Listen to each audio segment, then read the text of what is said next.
welcome to another edition of Name That Dish. The premise here is really simple. I will make the dish, you all will name it. Now this dish is based on a recipe that my wife found 8 or 9 years ago, I think it was. I'm not entirely sure anymore. And it was a named recipe in a collection, and we liked it. And over the years we have changed it, and it's been basically changed up so many times in so many different ways that it doesn't really resemble the original anymore. And so it needs a name of its own. Now with this, I'm going to start out with some extra virgin olive oil in the skillet. And I put that in there because it is really good for handling high temperature and flavor.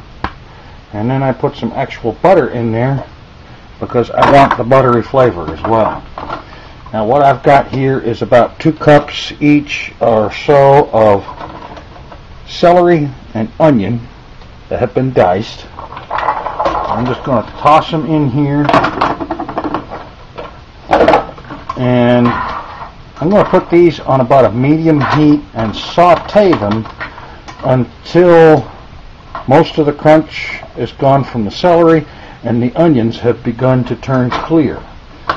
While that's happening, I'm going to take this ham, it's a 4-pound ham, and I'm going to cut this sucker in half, wrap half of it in foil and put it in the freezer for next time, and take the other half and I'm going to slice and dice this thing. I'll catch you in a few minutes. Okay. The onion and celery is very nicely sauteed, about roughly 10 to 15 minutes or so at a medium to medium-low heat. And now, time to start getting stuff into the crock. Now this stuff goes together in layers. You start out with a layer of potatoes that you've sliced. Now I've sliced up a couple of pretty good sized baking potatoes. You can use whatever kinds you like.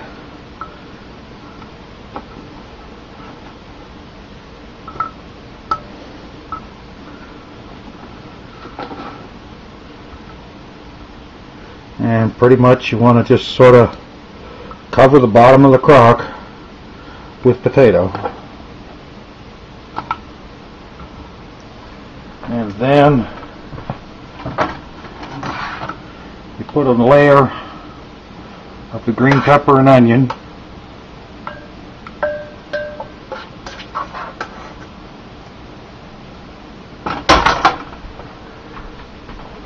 And you follow that with a layer of the diced ham.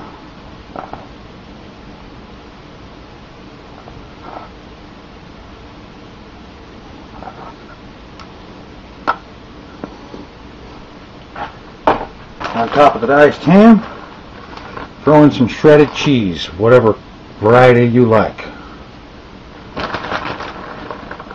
In these lower layers, you don't want to add too much cheese because it stands a good chance of just cooking away to not being recognizable as cheese anyway.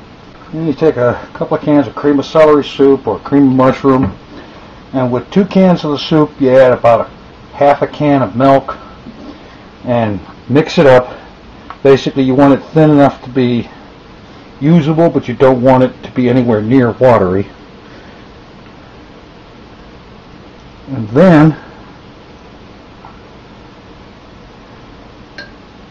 you basically put a layer of the soup over everything else, kind of spread it around. The idea is to sort of kind of seal it. Doesn't have to be perfect.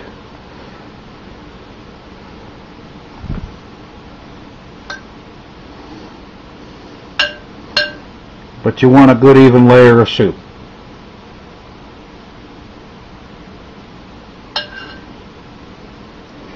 After that, you go back to the potatoes and start over.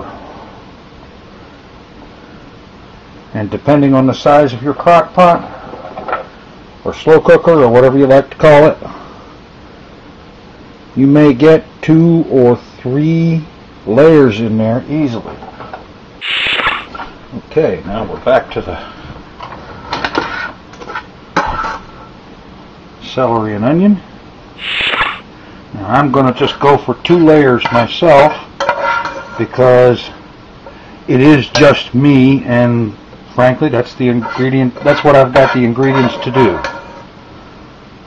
Since I'm the only one going to be eating this time around, that'll work out just about perfectly.